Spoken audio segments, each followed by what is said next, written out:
Good morning, evening, or afternoon, everybody. It's Kaghoe coming at you with another video. So today, I'm going to be showing you guys all of the ways to get to the certain flight paths that you are going to be needed in Phase 3. This was requested by a viewer, and you know, to me, I've played it a ton, and they're just like in my head already, but to some of you newer players, you might have absolutely no idea how to get to them. So I will do my best to say the Horde and Alliance flight paths. But before we get into the video, be sure to like, comment, and subscribe. Everything you guys do helps my channel grow, helps me get discovered, and helps me help as many people as possible, which is the entire point of my channel. So without further ado, let's get into the video. So we are here in Ashenvale, and the first flight path I'm going to show you is Felwood. So you are either going to, if you're Alliance, fly to Ashenar. If you're Horde, go to Splinter Tree Post. And then you're going to follow the road up here past Ravenwood, or Rainwood Retreat. And you're going to go into Felwood. Now the Alliance flight path is all the way at the top here. And then the Horde flight path is over here in the corner by Bloodvenom Falls. When we get further up there, I will show you exactly how to access that for Horde. Unfortunately, not until TBC, the Emerald Sanctuary becomes a flight path, so there is no flight path here at the bottom of Felwood. So I'm going to run all the way up Felwood to here to show you the Horde flight path, and I will see you when we get there. Voop. Alrighty guys, so once you arrive at Bloodvenom Falls right here, you're just going to take a sharp left turn, sort of just jump down here, and you follow the Bloodvenom River all the way up. You gotta be careful for these oozes that are all around it, because at level 40, they are all skulled mobs, so you just gotta be careful with it. Luckily, we're a mage and on our mount still, so worst comes to worst, we can just blink through it all. And just try to avoid the water. If you're on a small mount like this one, you will get dismounted. If I had my Raptor, I probably would not get dismounted, or a Kodo. Those are both fine. But we arrived here at Bloodvenom Post. We have that nice Songflower, which is going to be fun next phase to make sure that we have. And here is the Flight Master for Felwood. I'm now going to head up and show you guys the Winterspring path and how to get there. The Alliance flight path is right here, so once you're at Felpala Village, you just go south to get it there. But I'm going to head and show you guys how to do the Winterspring flight path, so I'll see you when we get there. Voop.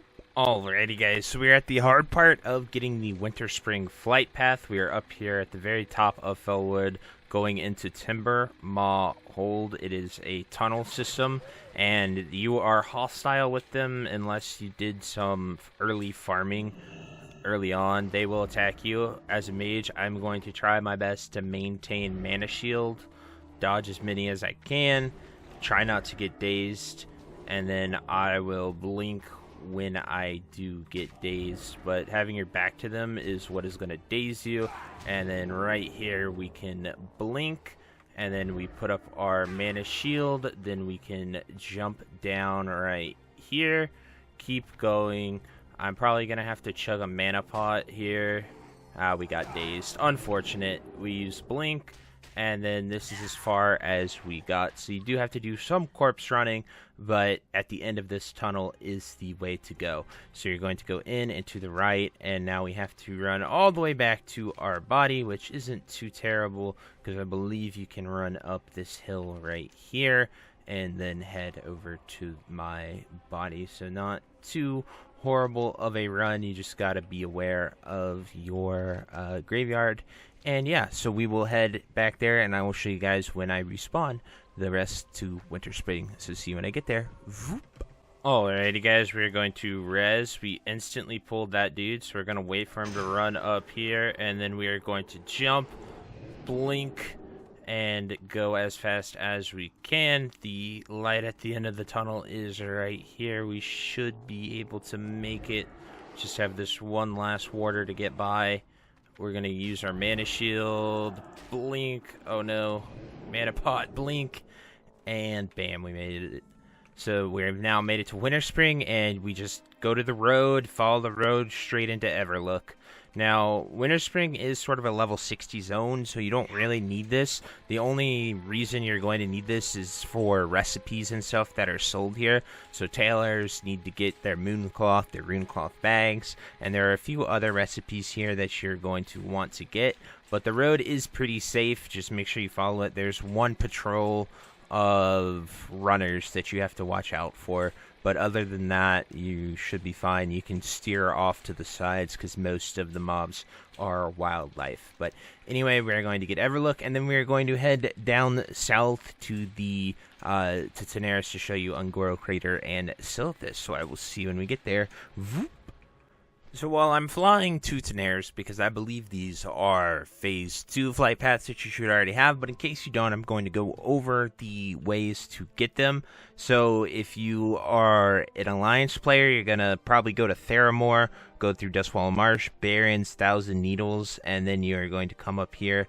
You would want to get your Lower Wilds flight path, which I guess is your Thousand Needles one, and then you run all the way to Feathermoon Stronghold, or you could go to Desolus if you already have that, and then go south to Feathermoon Stronghold. If you are Horde, you can go to Camp T, run down, then run up here to get Camp Mohage.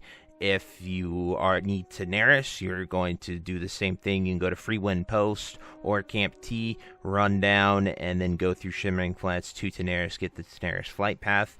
And then for Ungoro Crater, we will talk about that when we arrive.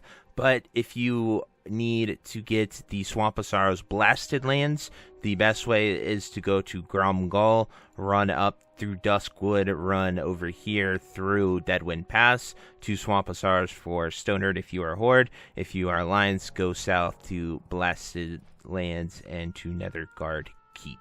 So those are just the easiest ways to get those flight paths. I have them marked as Phase 2 flight paths, but you could use them in Phase 3, so it's important to make sure that you go and get them if you have not gotten them already. I guess Alliance would also just be in Stormwind and run down through Duskwood to Darkshire and head over this way. But anyway, those are how you can get those flight paths really easily. And then I will head here to Gadgetzan to show you how to get Ungoro Crater really quickly. And I'll see you then. Alrighty guys, so regardless of your class or your spec, the fastest way to Ungoro is to go to Gadgetzan, run straight west, and come to this little cliff right here, and then you are just going to jump right in. You'll take the Spirit Healer here, and then you'll run up to Marshall's Refuge. Since I am a mage, I do not have to take the Spirit Healer. I am instead just going to run and jump right off this cliff, and then I am going to slow fall over these raptors, or these pterodactyls, sorry, they're not raptors.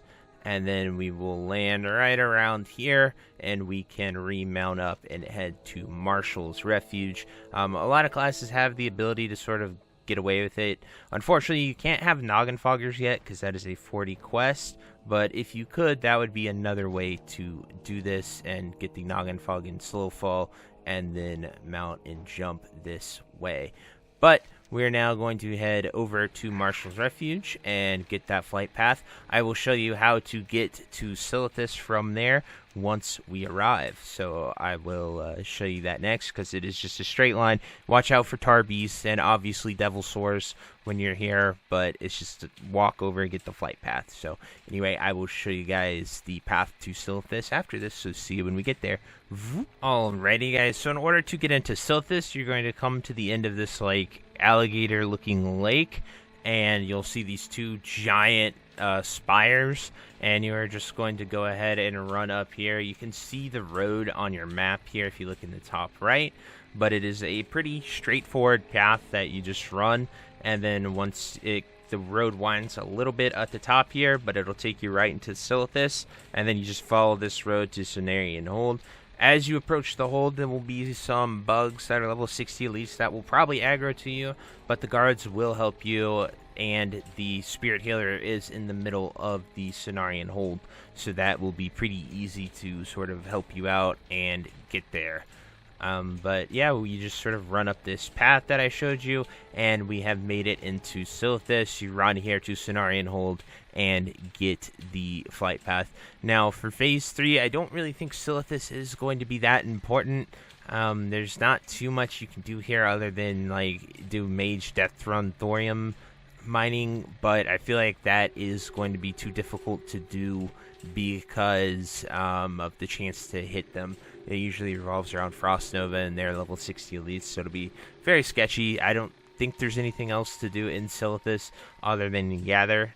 But we will have to see about that. I could be mistaken. But we are going to head over to our final place, which is going to be the Hinterlands, and I will show you guys exactly how to get there. There'll be going to be 2 ways that are pretty fun. One's great for Alliance, the other is great for Horde. So I'll see you when we get there. Alrighty guys, so we are here at the way to the Hinterlands. It is here in Hillsbrad Foothills. If you are Alliance, I would recommend this way. You go to South Shore and then you run up through this little pass. It's marked by a wild griffin, and this will pretty much take you directly into Airy Peak, and you just literally follow the road from right here straight forward. Now if you are a Horde, running through the Hinterlands is a pain in the butt, and since phase 2 gave us a very, very awesome rune, for a Horde, I'm going to recommend you fly to Hammerfall. This is what I would have done, but since I'm already over here, I'm going to run straight down here to the bridge that takes us to the wetlands. And from that bridge, we are going to jump off, and we are going to go to this boat, which will take us to this coastline. We run up this coastline as far as we can, then we swim to Raven Tusk Village. It is faster. I have timed it on multiple characters. I would highly recommend that you take this path. I don't know if you can use the boat without having completed the rune, however. I don't know, because every single character I have completed the rune on to make the rune videos for you guys, so I have no way of knowing that. So if someone who hasn't done the rune quest wants to test that for me, definitely let me know. But this is the fastest way to the Hinterlands, so I will show you that when we get down there. So I'll see you then.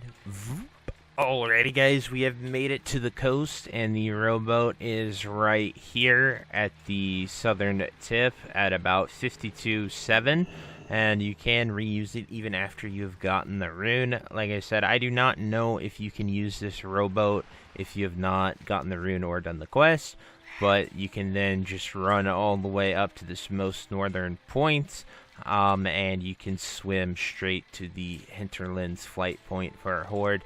It is definitely faster than running through the Hinterlands, especially since Hinterlands has a lot of level 50s that will just absolutely blast you, especially when you're right here. There's a bunch of wolves that are stealth, so getting down that cliff is quite obnoxious. So I would recommend this way. It's safer and faster if you are able to take that rowboat, and then you just sort of run up the side and you head to the Hinterlands flight path. Now anyway guys, that is going to be it for all the phase 2 flight paths. If you think I missed anything, have any questions, definitely drop it down below. I will do my absolute best to answer. Make sure when you're swimming here you go to the left to be in the shallow water, otherwise you are going to get the fatigue and you will die. But you just hug the wall here and you will get to Raven Tusk Village pretty quickly. But anyway, as I was saying, that's it for this video. I don't think Western Plaguelands and Eastern Plaguelands are worth talking about at this moment, because those are definitely phase 4 max level in-game zones that don't really have anything that will be accessible for you at this time. So anyway, we're going to head over there to Hinterlands, and that is it for all the flight paths. I hope you guys enjoyed this video. If there's anything else you would like me to cover, this was a viewer requested video, so just drop it down below in the comments. I'm happy to tell you everything that I know about World of Warcraft and share that information, especially for you newer players out there. But anyway guys, I hope you enjoyed this video, and until next time, I'll see you later. Have a great day. Bye-bye. If you made it to the end of this video, thank you so much for watching. It truly means a lot to me. If you happen to find anyone that you know would also benefit from watching this video, please share it with them. It helps me out a ton and allows me to keep doing what I love every single day, and that is gaming and sort of helping people any way that I can. So finally, thank you so much, and I hope you have a fantastic day. Goodbye.